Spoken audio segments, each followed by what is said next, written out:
from sunset to sunrise, or during any other period that may be prescribed by the appropriate authority, all aircraft in flight shall display A.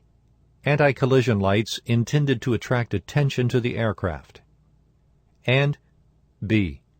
Navigation lights intended to indicate the relative path of the aircraft to an observer, and other lights shall not be displayed if they're likely to be mistaken for these lights.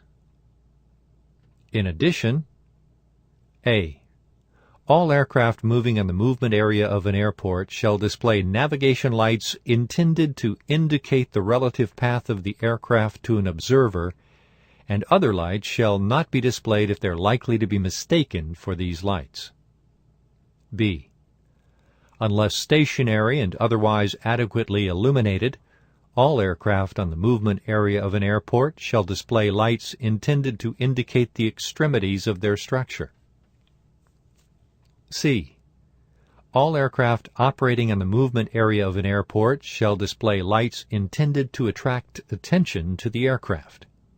And D. All aircraft on the movement area of an airport whose engines are running shall display lights that indicate that fact. All aircraft in flight and fitted with anti-collision lights intended to attract attention to the aircraft shall also display such lights outside the period from sunset to sunrise.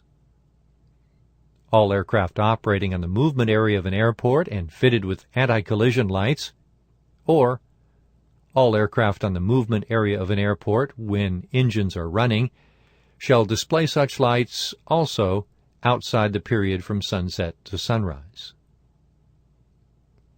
However, a pilot shall be permitted to switch off or reduce the intensity of any flashing lights if they do or are likely to A.